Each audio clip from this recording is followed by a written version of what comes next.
Here's a question for you, Lanna. Bert has to answer, which is the answer. Does the overfishing show in the amount of insects? That's a difficult one. Does the overfishing show in the amount of insects?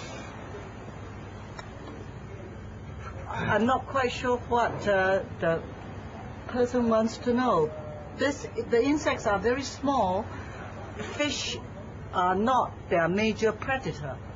Therefore, I do not think overfishing will affect them.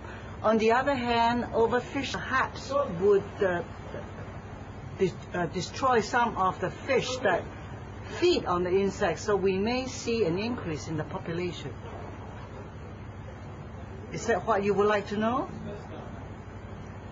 And in line with my question, what does it mean for plankton amounts in the sea? Well, your insect is of the blue ocean, right? Not of the upwelling area. The insects feed on zooplankton. Yeah. So their population depends on what they can find at the surface of the ocean.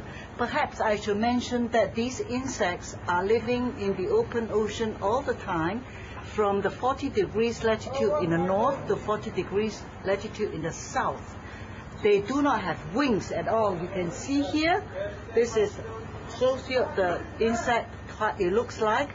They have no wings. They do not need to fly. They can move from one part of the ocean to another part of the ocean, theoretically. They never had wings. They are only living at the surface of the ocean. They also do not dive.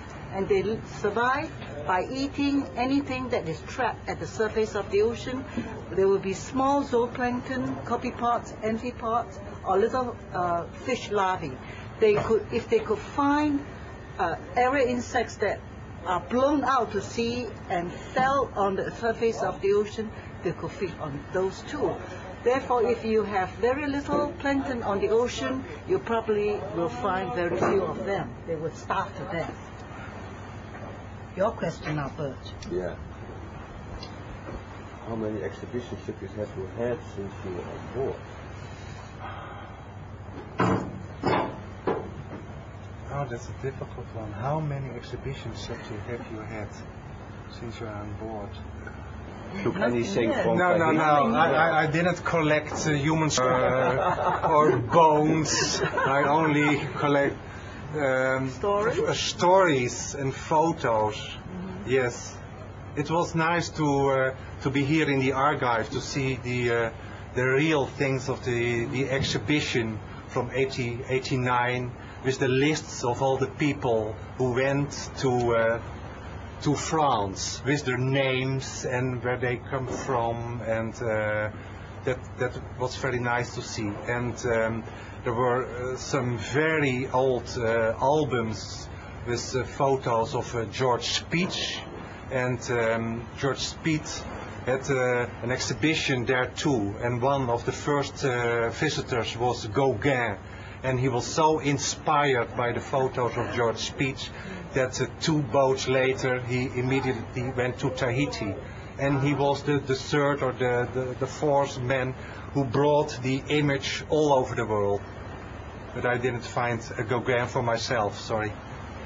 That you went to the museum? Yes. To the Gauguin Museum, yeah. They only have posters and postcards, yeah. Okay. Are you planning to have an exhibition after you go back? We already had an exhibition about the human zoo, yes. What about, was there anything special, more special that you found down in Tahiti that you could say, okay, this is something that I really want to take with me to my museum? Is there anything you could add to what you already have? Yeah, it's a little bit strange. We have such a nice library and such a beautiful prints, and I was a little bit shocked when I was in the museum and in the archive that they have very poor editions of Cook, and so in Europe we have most of the most interesting, very good condition, and it's sad to say that for example the tattoos And the two artists had to come to Europe to study the patterns and to bring them back to Tahiti. There's another question here from Tante Days. Jullie zien goed in beeld. Bert, are you taking anything for the Thales Museum? Exactly the question I asked. Yeah. And then there is a It's question. here.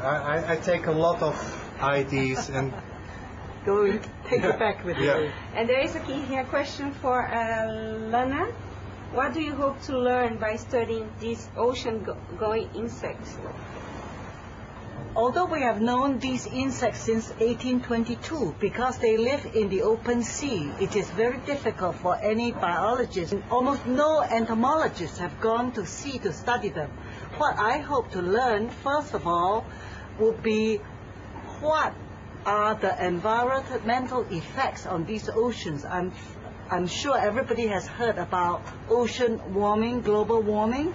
These insects are rather sensitive to surface temperatures. By studying the distribution where they have gone or where they have been, we may be able to learn something about changes in the temperature of the ocean. Another very important thing I hope to learn is how they manage to survive in the open ocean if they do not have any protection from the UV damage. As you know, if you go to the beach, you need to put on suntan lotion.